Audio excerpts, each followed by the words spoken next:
కాబట్టి God is life. మన లైఫ్లో ఏమిస్తాడు? అబండెంట్ లైఫ్ ఇస్తాడు. అలాగే ఇక్కడ మాట ఉన్నాడు. ఇక్కడ 3:16 చదివారు ఇందాక.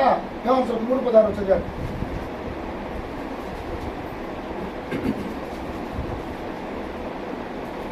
దేవుడు లోకం ఎంతో ప్రేమించను కాగా ఆయన ప్రకృతి కుమారుడిగా పుట్టిన వాని యందు విశ్వాసముంచి ప్రతివాడును నిజంగా నిత్య జీవమును పొందినట్లు ఆయనను అనుగ్రహించను. ఏ జీవం అట? నిత్య జీవము. ఇందాక ఏ జీవం అన్నాను? సమృద్ధి అయిన జీవం. ఇప్పుడు ఇక్కడ ఏ జీవం అంట? Eternal life. యేసు ప్రభుని నమ్ముకోవాల్సింది అందుకోసమే. మనం యేసు ప్రభు లేకపోతే ఎటర్నల్ లైఫ్ లేదనమాట. మనం ఏమంటాం? రక్షణ అంటామే. రక్షణ అంటాం కదా. యాక్చువల్గా ఇంగ్లీష్లో సాల్వేషన్ అంటారు. సాల్వేషన్ అనేది కరెక్ట్ తెలుగు మాట మోక్షం. మోక్షం అంటే మరణం లేకుండా నిత్యత్వంలో ఉండటం. ఆ నిత్య జీవం అనేది యేసు ప్రభు ఇస్తాడు మనకి. కాబట్టి యేసు ప్రభు వారు జీవాన్ని ఇస్తాడు, సమృద్ధి అయిన జీవాన్ని ఇస్తాడు, మూడోది నిత్య జీవాన్ని ఇస్తాడు. So God is our life. Hallelujah. So God is our life. God is the secret of our life and God is the secret of our success. రెండు చెప్పారు. ఒకటేమన్నాడు? దేవుడు ఏమై ఉన్నాడు? God is love. ఫస్ట్ ఏం చెప్పారు? First God is love. కాబట్టి ఆయన out of his love he can give you anything. Why? Because already he gave his life. God is love. రెండోది God is life. మూడోది ఇక్కడ మళ్ళీ యోహాను 1:1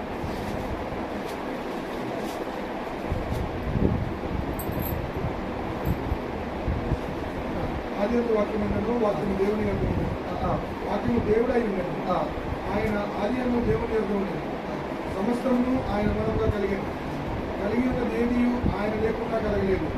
ఆయనలో జీవం ఉండెను, ఆ జీవము మనుష్యులకు వెలుగై ఉండెను. ఆ జీవం ఏమైందంటే మనుషులకు. ఇప్పుడు ఇక్కడ మళ్ళీ 8వ అధ్యాయంలోకి రండి. 8వ అధ్యాయం 12వ వచనం.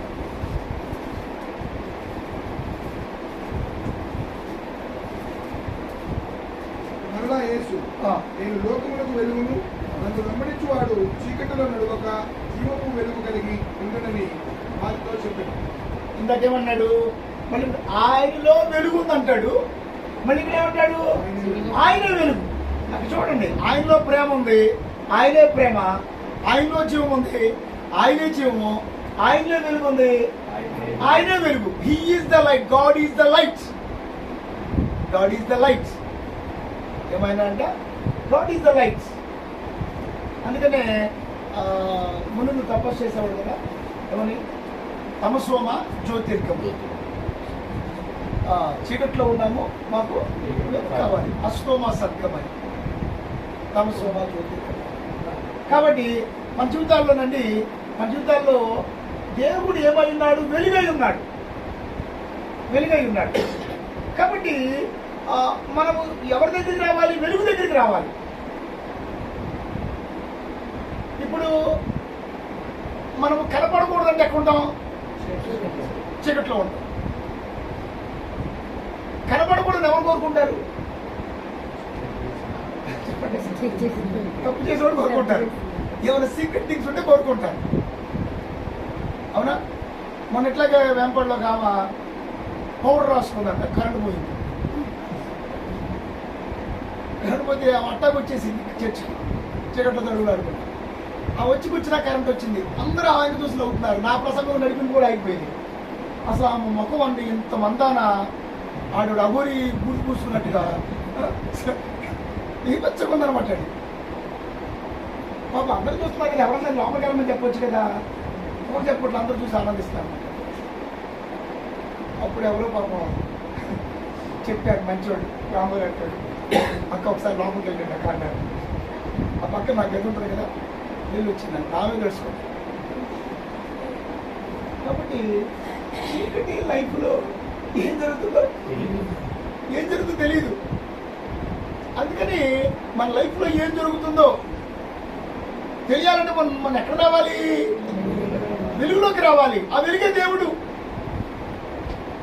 కాబట్టి దేవుని దగ్గర రావడం లైటింగ్ లోకి రావటం కదా. అందుకనే మలాకి అంటాడు యేసు ప్రభుని ఒక సూర్యుడిగా వర్ణిస్తాం. నా నామందు భక్తుల వరకు మీకు నీతి సూర్యుడు ఉదయించును అంటాడు మాట. So he is the light of the world. So ఎవరైతే ప్రభువులో ఉంటారో వారు లైటింగ్లో ఉన్నాడు అనమాట. గొప్ప విషయం ఏంటంటే యేసు ప్రభు ఏమన్నాడు, యేసు ప్రభు వారు మనకు వెలుగైతే ఆయన ఏమన్నాడు, నేను మిమ్మల్ని వెలిగించాను కదా, మీరు లోకానికి వెలుగుగా ఉండాలన్నాడు అనమాట. ఆయన హల్లెలూయా. యేసు ప్రభు నమ్మకం 8 తర్వాత నా వ్యవహారాలు మొదలయ్యాయన్నమాట. రాత్రి 8 తర్వాత నేను చీకట్లో జీవించేవాడిని. కానీ ఇప్పుడు 8 తర్వాత మీటింగ్లు మొదలవుతాయి. కానీ ఎందుకు వెలిగించడానికి. మిషన్ వేరు, అప్పుడు మిషన్ వేరు, ఇప్పుడు మిషన్ వేరు. అదేమో దీపాలు ఆర్పే సేవ, ఇదేమో దీపాలు వెలిగించే సేవ అనమాట. కాబట్టి దేవుని కృపను బట్టి దేవుని యొక్క వాక్యం చెప్తుంటే అందుకంటాడు, నీ వాక్యము నా పాదములకు దీపము, నా త్రోవకు. కాబట్టి అద్భుతం ఏంటంటే 7 వారాల పాటు మీరు వెలుగు దగ్గరికి వచ్చారు. కాబట్టి ఇప్పుడు ఆ వెలుగైన దేవుడు నీలోకి వస్తున్నాడు. Now you have to carry the light wear ever you go. దేవుడు వెలుగును మీరు ప్రపంచానికి చూపించారు. So God is light. కాబట్టి ఎవరైతే వెలుగులో నడుస్తారో అండి, వెలుగులో నడిస్తే ఎలా కూడా చూద్దామంటే ఒకసారి యాకోబు పత్రిక రండి.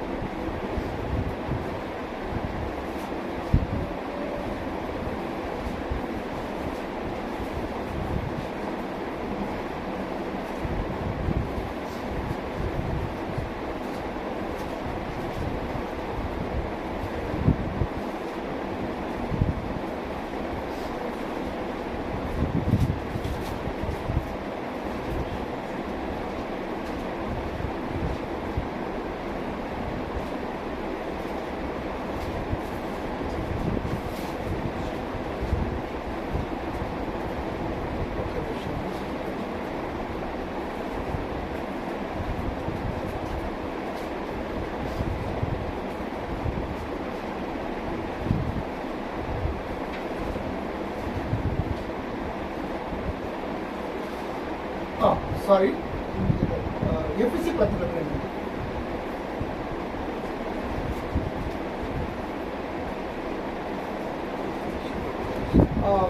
ఎక్కడికి వస్తారు? 5వ అధ్యాయం 8వ వచనం చదవండి. 175 ఉంటుంది. ఎఫ్ఎస్సి పత్రిక 175 ఉంటుంది. 5వ అధ్యాయం 8వ వచనం. పూర్వము చీకటి ఉంది, మీరు పూర్వం చీకటి అయింది, ఇప్పుడైతే ప్రభువు నందు వెలుగై ఉన్నారు. ఆ వెలుగు ఫలము సమస్త విధములైన మంచితనము, నీతి, సత్యమును వాటిలో